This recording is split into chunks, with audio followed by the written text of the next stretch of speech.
అమ్మమ్మ కిచెన్కి స్వాగతం అండి. వాళ్ళని దొండకాయ ఫ్రై చేస్తున్నాను చూడండి. అవి 1/2 కేజీ దొండకాయలు తీసుకున్నానండి. నేను శుభ్రంగా వాటిని కడిగి అదిగో కోస్తున్నానండి. 4 చెక్కలు కోస్తున్నాను దొండకాయని. అదిగో ఉల్లిపాయ ఒకటి తీసుకున్నాను. ఆ ఉల్లిపాయ ముక్కలు కూడా కోసుకున్నాను. అదిగో పోపు వేస్తాను. సెట్టి అది పెట్టాను, గిన్నె పెట్టాను.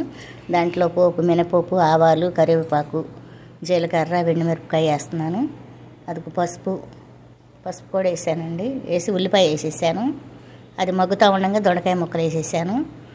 అదిగో దొండకాయ ఫ్రై అండి. అట్లా బారుగా కోసుకుంటే చాలా బాగుంటుందండి దొండకాయ. అదిగో సాల్ట్ వేసాను. సాల్ట్ వేసి మగ్గుతూ ఉంటుందని మూత పెడుతున్నానండి. అది అలా ఒకసారి తిప్పేయాలండి.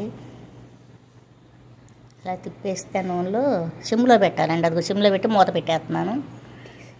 అదిగో తీసాను. మళ్ళీ తీసి అలా ఒకసారి తిప్పేసేసి అదిగో చూడండి, అలా తిప్పుకుంటే దొండకాయ నూనె పోయిపోయినా ఆయిల్ తక్కువ వేసినా కానీ పోపుకి కొద్దిగా తక్కువ అయినా ఏం పర్వాలేదు, మూత పెడితే మగ్గుతాయండి. అదిగో అలా వేసేసాను.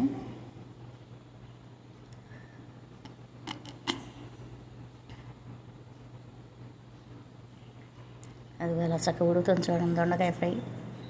అంత బాగుంటుందో దొండకాయ ఫ్రై, చాలా బాగుంటుందండి. లేతకాయలు.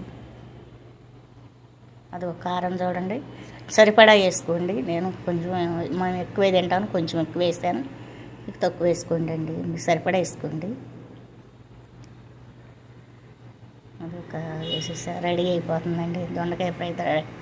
అయిపోయిన దానిపైన చక్కగా ఏం చేశాను. అదిగో దొండకాయ ఫ్రై రెడీ అండి. అదిగో దగ్గరికి వచ్చేసింది, అయిపోయింది.